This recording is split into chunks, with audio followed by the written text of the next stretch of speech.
¿Alguna vez te detuviste antes de cruzar la puerta de tu casa y sentiste que alguien ya te esperaba del otro lado?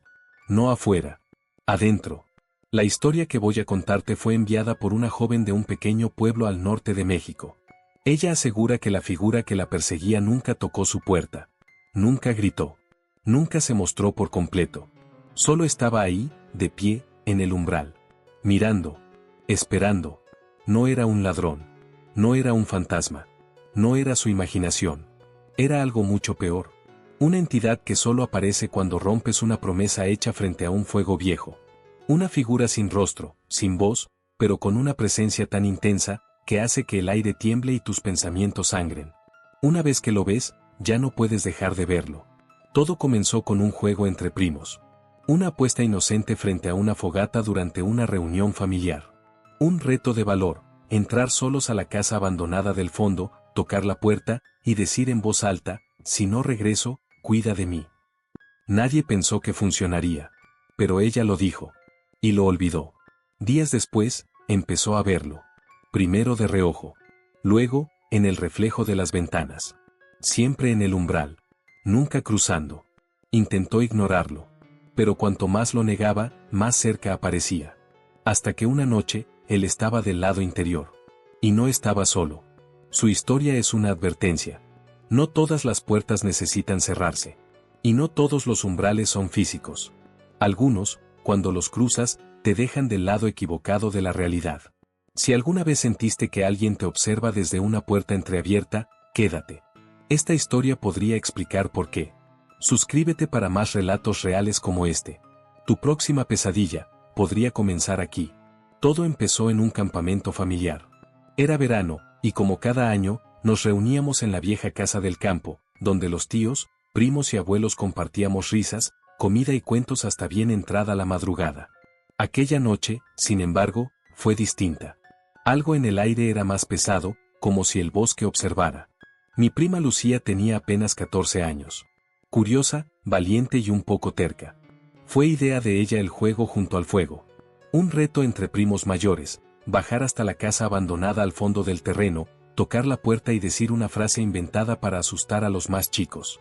Tienen que pararse en el umbral y decir, si no regreso, cuida de mí, propuso con una sonrisa torcida. Todos se rieron. Algunos fingieron miedo, otros aplaudieron. Nadie tomó en serio esa oración, excepto quizás mi abuela, que la miró con una seriedad incómoda, como si hubiera reconocido algo en esas palabras. Lucía fue la primera en aceptar el reto. Caminó sola entre los árboles hasta la casa antigua. Oscura, con ventanas rotas y olor a humedad. Nadie vivía ahí desde hacía más de 40 años. Algunos decían que pertenecía a un curandero que desapareció sin dejar rastro. Otros simplemente la evitaban. Frente a la puerta, Lucía lo dijo. Si no regreso, cuida de mí, repitió, en voz alta, entre risas y con el eco de los demás burlándose desde lejos. Golpeó la madera y esperó. Nada. Volvió corriendo, triunfante. Fácil. Ni que fuera para tanto. Esa noche, la fogata crepitó más de lo normal. Las chispas subían al cielo como si quisieran volver. Nadie notó que Lucía, al regresar, estaba más callada. No dijo nada, pero por unos segundos antes de sentarse, miró hacia el bosque como si alguien la siguiera. Nadie más jugó. La noche continuó, los adultos bebieron, los niños dormían, y el fuego, poco a poco, se apagó. Al día siguiente, Lucía despertó gritando. Dijo que había soñado con una figura parada en el umbral de su habitación. Que no tenía rostro. Que no hablaba. Solo estaba ahí, inmóvil. Su madre intentó calmarla. Mi abuela, en cambio, solo preguntó, ¿dijiste algo frente al fuego? Lucía asintió. Mi abuela se puso de pie y salió sin decir una palabra. Nadie entendía por qué ese simple juego había cambiado el ambiente. Pero desde ese día, todo comenzó a sentirse distinto. Como si alguien más se hubiese quedado con nosotros. Como si una promesa no cumplida hubiera abierto una puerta que nunca debió tocarse. La casa estaba al final del terreno, justo donde empezaban los árboles más altos. Nadie recordaba exactamente desde cuando estaba vacía, solo sabíamos que siempre había estado ahí. De día parecía vieja, silenciosa, parte del paisaje. Pero de noche, parecía mirar. No tenía luz eléctrica, ni puertas completas. Las ventanas estaban rotas, cubiertas con tablas mal clavadas que crujían con el viento. La madera de las paredes estaba tan desgastada que uno podía imaginar que la casa respiraba. Mis tíos decían que, cuando eran niños, ese lugar estaba habitado por un hombre que no hablaba con nadie. Nunca salía. Nunca lo vieron en la tienda del pueblo. Solo sabían que, cada tanto, se escuchaban rezos o cánticos raros desde el interior. Un día simplemente desapareció. Algunos decían que se había ido al monte. Otros, que lo encontraron muerto, sentado frente al fuego. Pero ninguna versión era clara. A lo largo de los años, nadie se atrevía a entrar. Y si lo hacían, salían rápido, con escalofríos o con náuseas. Mi madre contó que una vez, de niña, puso un pie dentro de la casa y sintió que algo le agarraba el tobillo. Juró que nunca más volvió. Mi abuela, en cambio, siempre se quedaba callada cuando hablábamos del lugar. Como si no quisiera despertar lo que ya dormía ahí dentro. Después de aquella noche del juego, Lucía empezó a dibujarla. Sin razón. Sin que nadie se lo pidiera. Hacía bocetos con lápiz, mostrando cada rincón de la casa con un detalle enfermizo. Dibujaba el marco de la puerta, las rendijas del techo, el suelo agrietado. Y siempre, siempre, el umbral. En todos los dibujos aparecía una figura parada justo ahí. A veces era una silueta negra. Otras veces, una sombra alargada. Una vez la dibujó con una campanilla en la mano. Cuando su madre le preguntó por qué, Lucía solo dijo, porque así es como me llama. Pensamos que era imaginación, pero mi abuela no. Ella empezó a dejar sal en las esquinas de la casa. Puso tijeras abiertas bajo las camas. Colgó un rosario seco en cada puerta. Sabíamos que algo iba mal. Y sin embargo, nadie se atrevía a volver a la casa.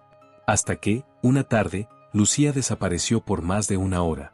Cuando regresó, tenía barro en los pies y las manos cortadas. No recordaba nada. Solo dijo que se había dormido. Pero esa noche, dibujó el interior de la casa. Un cuarto que nadie conocía. Una silla en el centro. Y alguien, sentado ahí.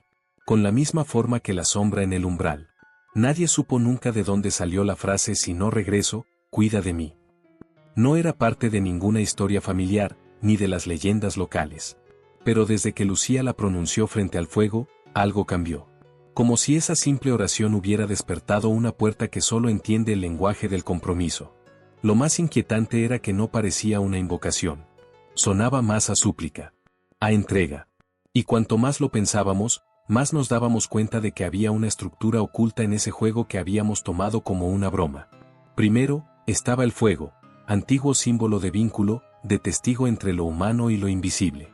Luego, la casa, un lugar donde el tiempo no transcurría de forma normal, abandonado, pero no vacío. Y por último, la frase, una promesa implícita de retorno, una advertencia disfrazada de valentía. Esa era la regla más peligrosa. Si prometías volver, algo debía asegurarse de que así fuera. Pero nadie lo entendió hasta que fue demasiado tarde. Lucía empezó a escribir la frase en los márgenes de sus cuadernos. A veces la repetía dormida. Su madre la escuchó murmurar una noche, yo sí regresé, pero él también. El miedo se volvió rutina. Dejamos de quedarnos en la casa del campo. Solo mi abuela insistía en ir. Decía que no se podía abandonar una deuda con la tierra. Y fue ella quien encontró un cuaderno escondido en el armario de Lucía, con más de 20 dibujos del mismo umbral, pero desde distintos ángulos. En cada uno, la figura estaba más cerca, más definida. Hasta que, en el último, ya no estaba en el umbral. Estaba adentro. Mi abuela lo supo de inmediato, las reglas no eran del juego, eran del trato. Porque al pronunciar esas palabras, Lucía no estaba jugando. Estaba firmando. A partir de ahí, las cosas se volvieron más intensas. Las puertas se cerraban solas. El reloj de la sala se detenía a las 3:17. Las fotos familiares comenzaban a mostrar detalles que no estaban ahí antes. Un reflejo en la ventana.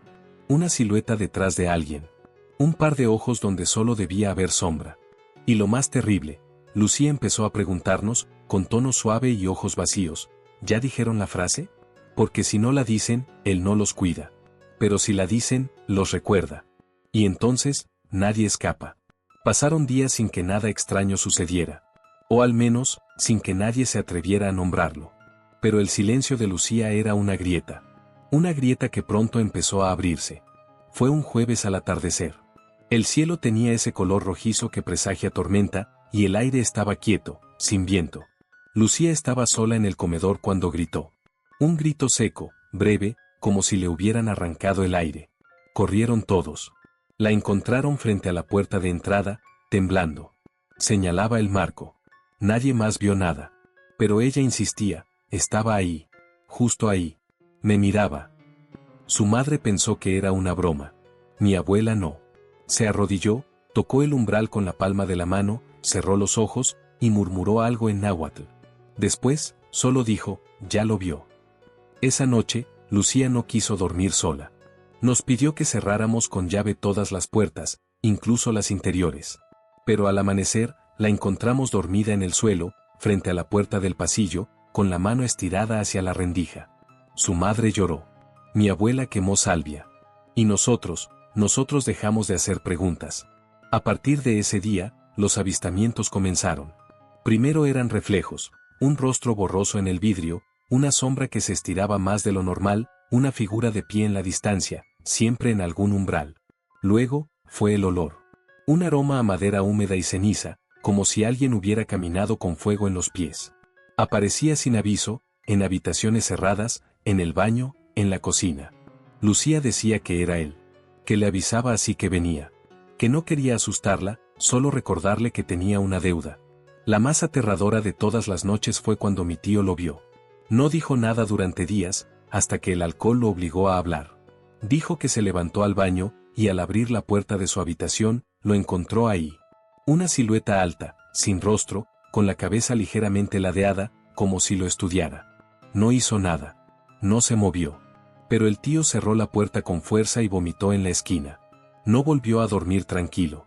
Esa misma noche, Lucía despertó diciendo, ahora ya lo vio alguien más.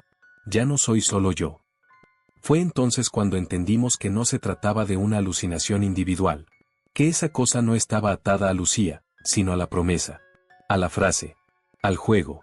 El hombre del umbral no necesitaba entrar. Solo necesitaba ser visto. Porque una vez que lo veías, su presencia quedaba sembrada. Como una semilla que crece en las grietas de la conciencia. Invisible para todos, menos para quienes tienen una deuda. Una deuda que nunca pidió, pero que siempre cobra. Cuando desperté esa mañana, no imaginaba que mis ojos verían algo que cambiaría para siempre mi manera de ver el mundo. El cielo aún estaba cubierto por una tenue niebla dorada y el canto de los pájaros se mezclaba con el susurro suave del viento. Mi abuela me había enviado al bosque a recoger unas hierbas medicinales, una costumbre ancestral que ella insistía en mantener viva. A pesar del frío matinal, me interné entre los árboles con mi pequeña cesta, siguiendo el sendero de tierra húmeda que conocía de memoria. Todo parecía normal, hasta que lo vi. Al principio, pensé que era un reflejo, una ilusión provocada por el rocío y el sol que comenzaba a filtrarse entre las hojas. Pero no. Aquella figura estaba allí, suspendida a pocos metros del suelo, envuelta en una luz blanca pulsante que parecía respirar. No tenía alas, ni rostro visible, pero desprendía una energía tan poderosa como serena. Me quedé paralizada, incapaz de moverme. El aire alrededor se volvió espeso, y el tiempo, por un instante, pareció detenerse. Sentí una mezcla de miedo y curiosidad que me ataba al suelo como raíces invisibles. La figura no emitía sonido alguno, pero su presencia hablaba directamente a algo profundo dentro de mí. Mis pensamientos se silenciaron, y una calma extraña me invadió. Mis ojos no podían apartarse de aquella entidad luminosa. Entonces, sin aviso, desapareció en un destello sutil, como si nunca hubiera estado allí. Me derrumbé sobre mis rodillas, aún temblando. Mi corazón latía como si hubiera corrido por horas, y mis manos estaban heladas. Corrí de regreso a casa, la cesta olvidada entre los helechos. Al llegar, intenté explicarle a mi abuela lo que había visto, pero sus ojos revelaron algo que me desconcertó, no sorpresa, sino reconocimiento. Como si ella supiera, como si también lo hubiera visto en su juventud y hubiera esperado toda su vida que alguien más lo presenciara. No dijo nada, solo me ofreció una infusión caliente y me acarició el cabello con ternura. Esa noche, mientras intentaba dormir, una frase resonaba en mi mente una y otra vez, ¿lo has visto? Ahora, nada volverá a ser igual. La noche cayó sobre el pequeño pueblo, y con ella llegó una quietud que parecía invitar a la introspección. El cielo, limpio y salpicado de estrellas, parecía observar desde lo alto, como si también esperara escuchar lo que estaba a punto de suceder. Andrea caminaba lentamente por el sendero de tierra, guiada por la tenue luz de la luna llena. Cada paso la acercaba al banco de madera frente al lago donde David ya la esperaba, con las manos entrelazadas y la mirada perdida en el reflejo plateado del agua. Ella se detuvo un segundo antes de sentarse, dudando si lo que tenía que decir era lo correcto. Pero cuando David alzó la vista y sus ojos se encontraron, supo que ya no podía guardarlo más. «David, tengo que contarte algo», dijo ella con la voz temblorosa. «Algo que llevo dentro desde que llegamos aquí». David asintió en silencio, dándole espacio. «Desde niña he tenido esta sensibilidad. Veo cosas. Siento cosas que no todos sienten. A veces es una presencia, a veces es un susurro, y otras veces, una visión clara, como la que tuve contigo en la casa abandonada». David la observó sin juicio, pero con una mezcla de asombro y respeto. «¿Y qué viste ese día?», preguntó, casi en un susurro. «Vi a un niño», respondió ella, mirando al lago. «Vi su tristeza. Sentí su miedo. No era un sueño, David, estaba allí, y creo que tú también lo viste, aunque no lo digas». Él se quedó en silencio, tenso, como si su cuerpo luchara entre aceptar o negar lo que ella decía.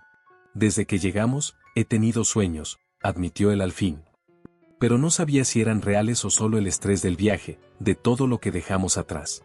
«Vi a ese niño también, en la misma casa». Andrea asintió, aliviada por no sentirse sola en su experiencia. «No estamos aquí por casualidad, David», continuó ella. «Hay algo que nos trajo, algo que quiere ser revelado. Y tengo miedo, sí, pero también siento que tú y yo estamos conectados por algo más que solo este viaje». Un silencio profundo se instaló entre ellos, pero no era incómodo. Era un silencio lleno de entendimiento, de una verdad que comenzaba a surgir desde lo más profundo de sus almas. En ese momento, David tomó la mano de Andrea con delicadeza, sellando con ese gesto un pacto silencioso. Pase lo que pase, lo enfrentarían juntos. Amaneció con una tensión que se podía cortar con cuchillo. Mientras el vecindario seguía su ritmo habitual, en la casa de los González, algo no encajaba.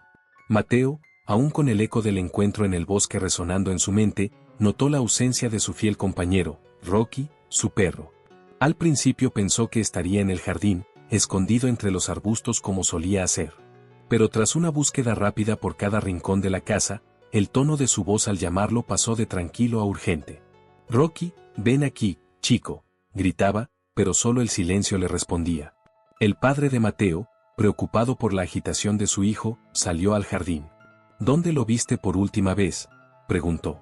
Mateo señaló la parte trasera de la casa, justo donde el bosque comenzaba. El mismo lugar donde habían visto aquellas luces extrañas. No tardaron en organizar una búsqueda. Recorrieron las calles, preguntaron a los vecinos, e incluso llamaron a la policía local. Pero nada. Ni una huella, ni un ladrido. Solo el vacío. Era como si Rocky se hubiese desvanecido. Esa noche, mientras la familia intentaba dormir, un sonido apagado llegó desde el patio trasero. Era un zumbido, como si algo eléctrico vibrara en el aire. Mateo se levantó de la cama, impulsado por una mezcla de miedo y esperanza. Se asomó por la ventana y vio algo que le heló la sangre. La misma luz azulada que había visto en el bosque, solo que esta vez, estaba flotando justo encima de su jardín. Corrió hacia el pasillo, pero antes de despertar a sus padres, se detuvo. Desde la cocina, una sombra se movía. Era alta, delgada, con un brillo metálico en sus extremidades. Mateo no podía moverse. Su cuerpo quería huir, pero sus pies estaban clavados al suelo. La figura pareció notar su presencia. Giró lentamente la cabeza hacia él. No tenía ojos, pero Mateo sintió que lo observaba. En su mano, algo colgaba, era el collar de Rocky. La figura se desvaneció con un destello. Mateo cayó de rodillas. El miedo lo envolvía, pero también una certeza: Rocky no estaba perdido, estaba tomado. A la mañana siguiente, Mateo no dijo una palabra. Se sentó a la mesa con los ojos enrojecidos, las manos temblorosas y una expresión perdida. Su madre intentó hablar con él, pero él solo negó con la cabeza. No podía contar lo que había visto. Sabía que no le creerían. O peor aún, que sí. Pero algo aún más extraño sucedió ese día. Mientras su padre arreglaba la cerca del patio, gritó llamando a todos. En la pared trasera de la casa, donde antes solo había ladrillos viejos y enredaderas, ahora había algo escrito. No era pintura. No era tiza. Era como si las palabras estuvieran quemadas dentro del muro, con un calor que dejó la piedra ennegrecida. Él ya cruzó. No lo mires. Nadie entendía quién había escrito eso. Mateo lo leyó y su cuerpo se paralizó. Sabía que era un mensaje. No para todos. Para él. Porque él lo había visto. Porque él sabía. Su madre quiso borrarlo con agua y jabón. No salió. Su padre intentó rasparlo con espátula. La pared sangró un líquido oscuro, viscoso, con olor a hierro. Decidieron cubrirlo con una lona. Fingir que no estaba ahí. Pero el mensaje volvió a aparecer al día siguiente. Y al siguiente. Cambiaba. Una palabra más. Una advertencia distinta. Siempre corta. Siempre dirigida. Falta uno. Lo tienes dentro. Abre la puerta. El mensaje nunca estaba cuando llegaban extraños. Solo la familia lo veía. Solo Mateo lo entendía. La noche cayó temprano. Como si el sol no quisiera ver lo que venía. Mateo intentó dormir, pero la pared lo llamaba. En su mente, las palabras se reorganizaban, formando frases que no podía ignorar. Se levantó, caminó hacia la cocina, y ahí, en la pared, algo nuevo, una silueta dibujada con hollín.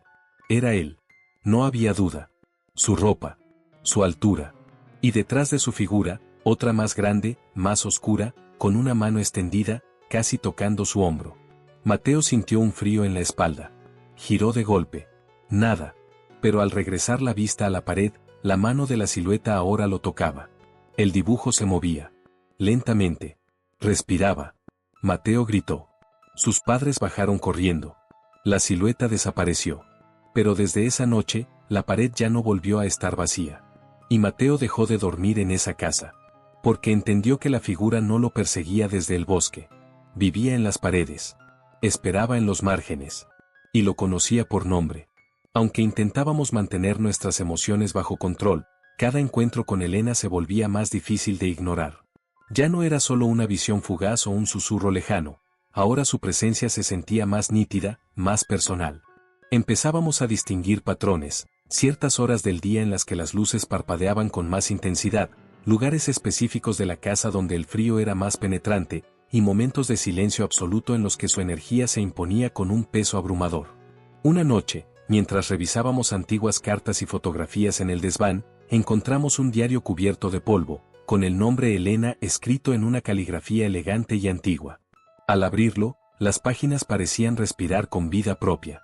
Las palabras eran un grito silencioso de alguien que se había sentido sola, incomprendida, atrapada entre dos mundos. Sus entradas detallaban noches de llanto, de miedo, de esperanzas nunca cumplidas. La emoción que nos envolvió al leer esas palabras fue abrumadora, lloramos. No de miedo, sino de compasión. Elena no era un espectro vengativo, sino una joven que pedía ser oída. Esa noche, decidimos comunicarnos con ella de manera más directa. Preparamos una sesión con respeto, rodeados de velas, sin burlas ni provocaciones. Usamos el diario como puente, leyendo en voz alta algunos fragmentos. Entonces, ocurrió algo inesperado. Una brisa cálida recorrió la habitación, las velas se inclinaron hacia una misma dirección, y una voz, tenue como un suspiro, dijo gracias. No sabíamos si lo habíamos imaginado, pero en ese instante sentimos una paz profunda. Era como si, por primera vez, Elena no estuviera sola. A partir de ese día, su presencia cambió. Ya no era temida, sino sentida como una compañía melancólica. La conexión se volvió más íntima. Cuando pensábamos en ella, objetos se movían suavemente, como respuestas. Cuando hablábamos, las paredes parecían escuchar. Y aunque el misterio seguía, ya no lo enfrentábamos desde la oscuridad del temor, sino desde la luz de la empatía. Elena ya no era solo un fenómeno, era alguien real, alguien que aún tenía algo que decir. Los días siguientes fueron una mezcla de ansiedad y esperanza. Tras ese gracias que escuchamos, sabíamos que Elena quería comunicarse. No bastaba con sentir su presencia, ahora queríamos comprenderla, saber su historia completa. Fue entonces cuando notamos que algo en el diario no encajaba. En una de las páginas finales, una serie de palabras parecían estar escritas con tinta más tenue, como si hubieran sido borradas o escondidas a propósito. Las repasamos con una vela por detrás, y lentamente, comenzaron a revelarse. Era una especie de código, una mezcla de frases inconexas, fechas antiguas y palabras como sótano, llaves, rojo y cerradura. Nos miramos, sabiendo que lo que sea que Elena intentaba decirnos estaba oculto en algún rincón de la casa. Nos dirigimos al sótano, un lugar al que rara vez bajábamos. La oscuridad allí tenía un peso distinto, más denso, más silencioso. En una de las paredes, notamos una mancha de pintura roja que no recordábamos haber visto antes. Al rasparla, descubrimos una pequeña ranura en la pared, como una cerradura antigua. Usamos una de las llaves viejas que encontramos junto al diario, y para nuestra sorpresa, encajó a la perfección. La pared se abrió con un chirrido, revelando una pequeña habitación secreta. Dentro, el aire era frío y seco, y el tiempo parecía haberse detenido. En una caja de madera, cuidadosamente envuelta en tela, había cartas, fotos antiguas y una pequeña muñeca de trapo con el nombre E bordado en su pecho. Las cartas estaban dirigidas a alguien llamado Matías. Hablaban de un amor prohibido, de promesas rotas y de una decisión trágica. Elena había sido separada de su amor por su familia, encerrada en esa misma casa para ocultar lo que consideraban una vergüenza. Su tristeza, su dolor, su silencio, todo estaba allí, oculto tras esas paredes. Al terminar de leer, un viento suave recorrió la habitación, y por un segundo, sentimos que alguien más estaba con nosotros. No teníamos miedo. Era como si Elena nos agradeciera por encontrar su verdad, por darle voz después de tantos años de olvido. El mensaje oculto no solo nos reveló una historia enterrada, también nos transformó. Ya no estábamos en una casa con fantasmas. Estábamos compartiendo un espacio con una historia que merecía ser contada, con una alma que solo quería ser recordada con amor y justicia. Nunca imaginé que el pasado volvería a tocar a mi puerta de una manera tan inesperada. Después de meses intentando reconstruir mi vida, una llamada telefónica bastó para que todo se removiera por dentro. Era una voz que creí haber olvidado, pero que al oírla, despertó cicatrices mal curadas. Necesitamos hablar, dijo con una frialdad que me heló la sangre. Acepté el encuentro con el estómago revuelto, como si algo dentro de mí supiera que ese momento cambiaría el rumbo de todo. Nos encontramos en un parque alejado, uno de esos lugares donde el silencio pesa más que las palabras. Allí estaba él, con el mismo rostro endurecido, pero con una mirada cargada de culpa. No hizo falta mucho para que comenzara a hablar. Su discurso no era una disculpa, sino una justificación. Lo que hice fue por amor, dijo, como si eso borrara el daño. Cada palabra suya me recordaba el dolor, el miedo, la pérdida de mí misma. Pero no lloré. No grité.